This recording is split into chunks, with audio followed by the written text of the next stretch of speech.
Hello students, welcome to Unacademy. আনএকাডেমিতে তোমাদের প্রত্যেককে স্বাগত। আনএকাডেমি কারেন্ট অ্যাফেয়ার্স চ্যানেলে প্রত্যেককে তোমাদের স্বাগত। আমি তোমাদের বিবেক স্যার। আজকের এই ক্লাসে অতি গুরুত্বপূর্ণ একটা বিষয় আমরা আলোচনা করতে চলেছি।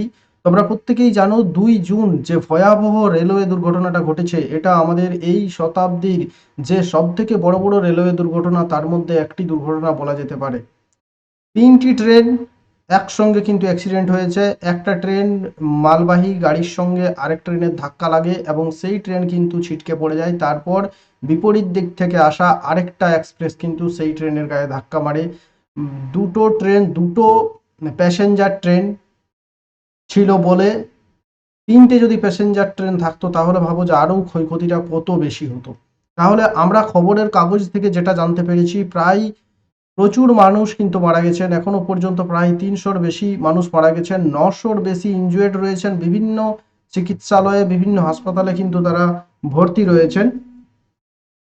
এবং যারা নিহত হলেন তাদের পরিবারকে, যারা এখনো আহত হয়েছেন, যারা একেবারে কন্ডিশন খারাপ আহত আছেন, বিভিন্ন হসপিটালে চিকিৎসাধীন আছেন, তাদের সমস্ত পরিবারকে আমরা আমাদের চ্যানেলের পক্ষ থেকে আমরা প্রত্যেককে সমবেদনা জানাই। দেখো, এই ট্রেন অ্যাক্সিডেন্টটা তোমাদের ছবি তোমরা এখনো প্রত্যেকেই প্রচুর ছবি দেখে নিয়েছো, আর এই ছবি কিন্তু আমাদের আর দেখতে একদমই ভালো লাগছে না। তাই বোঝার জন্য কিন্তু আমরা এই ছবিটা রেখেছি এখানে। দেখো, এখানে 3টি ট্রেন, এই ধরো এই জায়গাতে একটা মালগাড়ি দাঁড়িয়েছিল আর এই দিক থেকে করমণ্ডল এক্সপ্রেস গিয়ে মালগাড়িকে ধাক্কা মারার পরে সেই করমণ্ডল এক্সপ্রেস কি হলো, ডিরেলড হয়ে গেল। ডিরেলড বলতে কি, লাইনচ্যুত হলো। করমণ্ডল এক্সপ্রেস যেটা চেন্নাই যাওয়ার পথে, যেটা হচ্ছে শালিমার এক্সপ্রেস বলা হয়ে থাকে, চেন্নাই যাওয়ার পথে মালগাড়িকে ধাক্কা মেরে ডিরেলড হয়ে লাইনচ্যুত হলো। লাইনচ্যুত হওয়ার পর কি হলো, বিপরীত দিক থেকে কিছুক্ষণ পর বিপরীত দিক থেকে যশবন্তপুর হাওড়া সুপারফাস্ট এক্সপ্রেস আসছিল।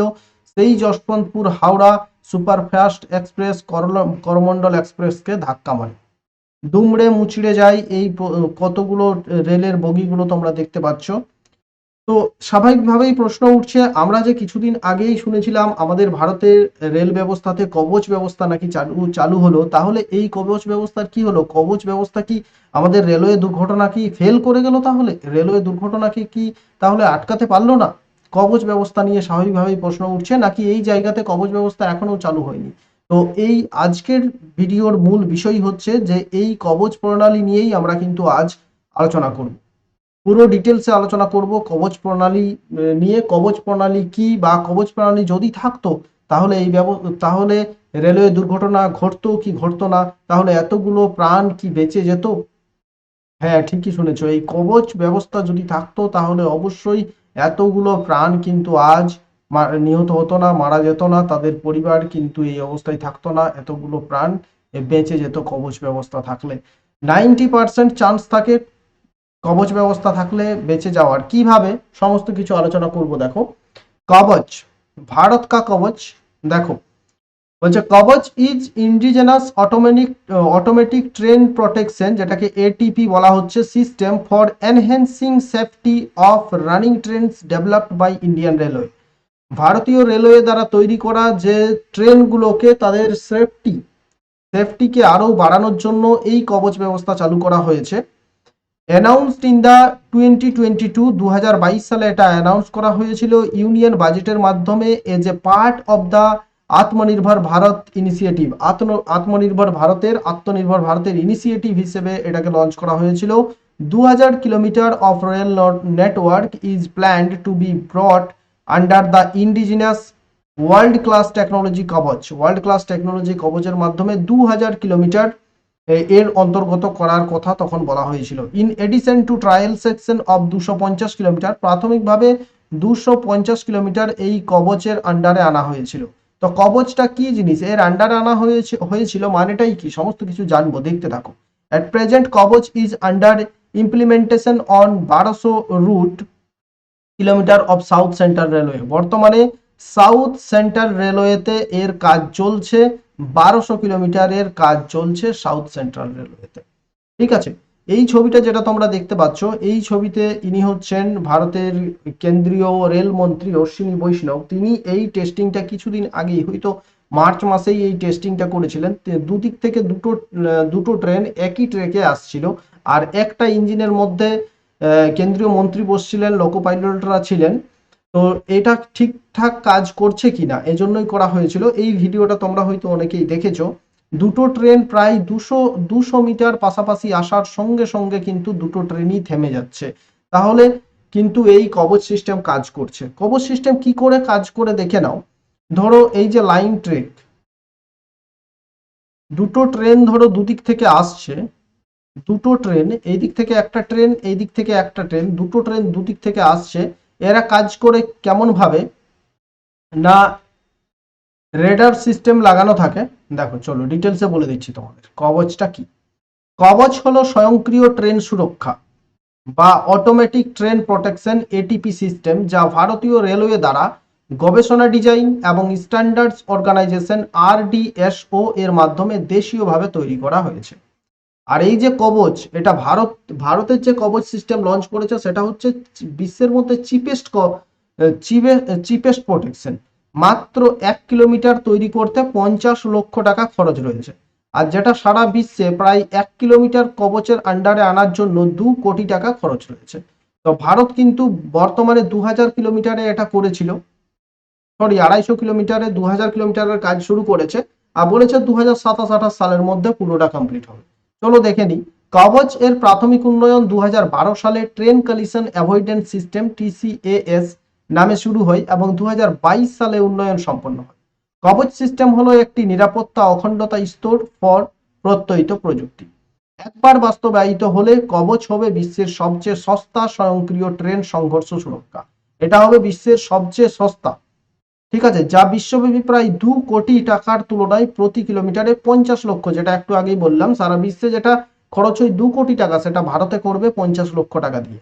অর্থ বছরের জন্য 2000 কিলোমিটার ট্রেকে কবচ সিস্টেম দ্রুত বাস্তবায়নের জন্য তহবিল বরাদ্দ করেছে এবং 2027-28 সালের মধ্যে বাস্তবায়িত হবে সোনার চতুর্ভুজ। 27-28 ভারতের যে গোল্ডেন চতুর্ভুজ রয়েছে, অর্থাৎ দিল্লি, মুম্বাই, চেন্নাই, কলকাতা, দিল্লি, মুম্বাই, চেন্নাই, কলকাতা যে রেল রুট যুক্ত করা হয়েছে সেটাকে 2027-28 সালের মধ্যে সেটাকে কবচের আন্ডারে আনা হবে। বাস্তবায়িত হবে সোনার চতুর্ভুজ রেল রুটের 34,000 কিলোমিটার। এটা হচ্ছে 34,000 কিলোমিটারকে এর মাধ্যমে আনা হবে, সেটা হচ্ছে 2027-28 সালের মধ্যে। তাহলে তোমরা এখান থেকে সহজেই বুঝতে পারলে, তাহলে এই যে যে জায়গাতে উড়িষ্যাতে দুর্ঘটনা ঘটেছে, ওড়িশার বালাসোর, এটা পড়ছে সাউথ ইস্টার্ন রেলওয়ের মধ্যে, সাউথ ইস্টার্ন রেলওয়ের মধ্যে পড়ছে। তাহলে এই জায়গাতে কিন্তু কবচ এখনো চালু হয়নি, ঠিক আছে। কবচ চালু হলে কিন্তু এই ঘটনাটা সহজে ঘটতো না। কারণ একটা ট্রেন যখন ধরো রেড সিগন্যাল আছে, এক জায়গাতে রেড সিগন্যাল আছে, এখানে রেড সিগন্যাল আছে, রেড সিগন্যাল থাকলে ড্রাইভার কোনো মতেই কিন্তু এই রেড সিগন্যালকে ক্রস করে ভিতরে ঢুকতে পারবে না। অটোমেটিক সেখানে কিন্তু ড্রাইভার যদি নাও দেখতে পান, যদি কুয়াশা থাকে, ধরো রেড সিগন্যাল দেখতে পাচ্ছে না ড্রাইভার, তখন কি করবে ট্রেন কি করবে, তার সিস্টেমের মাধ্যমে অটোমেটিক ড্রাইভারকে জানিয়ে দেবে যে এখানে কিন্তু ঢোকা যাবে না, রেড সিগন্যাল আছে, এই রকমের ব্যবস্থা আছে। আর যদি ড্রাইভার বুঝতে না পারেন, তখন অটোমেটিক তার মধ্যে ব্রেক লেগে যাবে এবং ট্রেনটা কিছু দূর যাওয়ার পর আটকে যাবে। ধরো একটা ট্রেকের মধ্যেই দুদিক থেকে দুটো ট্রেন আসছে, ঠিক আছে, দুদিক থেকে দুটো ট্রেন এলে কি হবে, তারা ট্রেনটা মোটামুটি 1 কিলোমিটার যদি পাশাপাশি চলে আসে বা 2 কিলোমিটারের মধ্যে চলে আসার সঙ্গে সঙ্গে কিন্তু দুটো ট্রেন অ্যালার্ট হয়ে যাবে আর অটোমেটিক তাদের মধ্যে ব্রেকিং সিস্টেম কাজ করবে এবং দুটো ট্রেনের গতিবেগ হয়ে যাবে 30 কিমি করে, ঠিক আছে। আর ট্রেনগুলো এগিয়ে আসবে, তারপর মোটামুটি 200 মিটার দূরত্বে দুটো ট্রেনই থেমে যাবে। এই হচ্ছে কবচ সিস্টেম। কবচ সিস্টেমের মাধ্যমে এইভাবেই কিন্তু দুর্ঘটনা এড়ানো যাবে। তো যদিও এখানে চালু হয়নি, ব্যাপারটা এখনো সারা ভারতে চালু হয়নি এবং চালু হতে এখন তাড়াতাড়ি হবে না, যা মনে হচ্ছে অনেক দেরি লাগবে।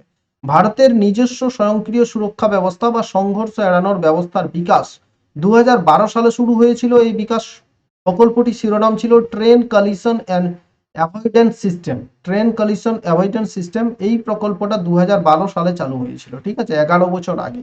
এখনো ভালোভাবে কিন্তু বাস্তবায়ন করা যায়নি। কবচ সিস্টেমটি ভারতীয় রেলওয়ে লক্ষ্যের অংশ হিসেবে শূন্য দুর্ঘটনা অর্জনের জন্য তৈরি করা হয়েছে প্রথম ফিল্ড ট্রায়াল। এটার প্রথম ট্রায়াল হয়েছিল 2016 সালে এবং এই প্রক্রিয়ার সাথে কবচের প্রাথমিক স্পেসিফিকেশন মার্চ 2017 এর মধ্যে প্রণয়ন করা হয়েছিল।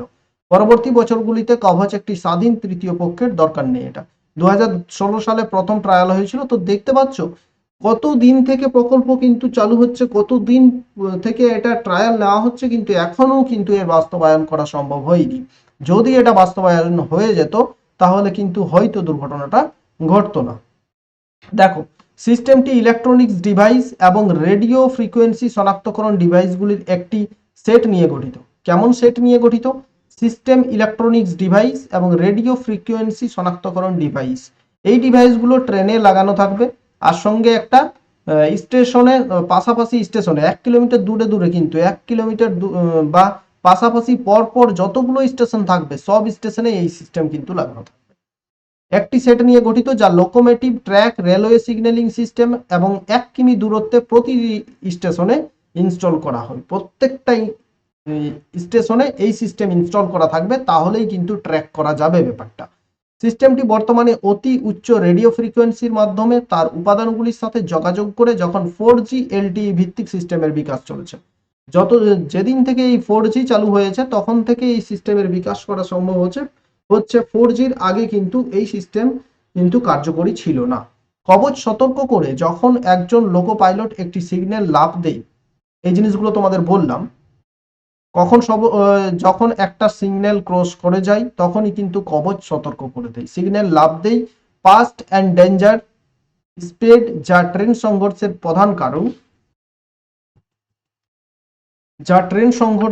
কারণ। সিস্টেমটি লোকো পাইলটকে সতর্ক করতে পারে এবং ব্রেক নিয়ন্ত্রণ করতে পারে এবং একটি নির্ধারিত দূরত্বের মধ্যে একই লাইনে অন্য ট্রেনকে লক্ষ্য করলে স্বয়ংক্রিয়ভাবে ট্রেন চলাচল বন্ধ করবে। এটা কি করবে? একই লাইনে যদি সামনের দিক থেকে মুখোমুখি ট্রেন থাকে বা পেছনের দিক থেকেই ট্রেন আসছে, কিন্তু দুটোর ব্রেক কষে ট্রেনকে থামিয়ে দেবে এই ট্রেন। ডিভাইসটি ক্রমাগত ট্রেনের গতিবিধি নিয়ন্ত্রণ করে এবং ইঞ্জিনের সামনে সংকেত পাঠায়, যা কুয়াশার মতো প্রতিকূল আবহাওয়ার সময় সহায়ক। কবচ ইউরোপীয় ট্রেন কন্ট্রোল সিস্টেম এবং ভারতীয় সংঘর্ষ বিরোধী ডিভাইসের মূল বৈশিষ্ট্যগুলিকে অন্তর্ভুক্ত। ঠিক আছে, বুঝতে পারলে আশা করি সমস্ত কিছু। তোমরা কমেন্ট করবে ক্লাস কেমন লেগেছে, আর অবশ্যই তোমার বন্ধুদের সাথে শেয়ার করো। নতুন হয়ে থাকলে এই চ্যানেল সাবস্ক্রাইব করে নাও। এই চ্যানেলের মাধ্যমে কারেন্ট অ্যাফেয়ার্সের সমস্ত টপিক তোমাদের পড়ানো হবে। Monthly current affairs, yearly current affairs, সাপ্তাহিক current affairs, daily current affairs, প্রত্যেকটা পরীক্ষার জন্য কারেন্ট অ্যাফেয়ার্স এখানে তোমরা পেয়ে যাবে। থ্যাংক ইউ, সুস্থ থেকো, ভালো থেকো, তোমার বন্ধুদের সাথে বেশি বেশি করে শেয়ার করো।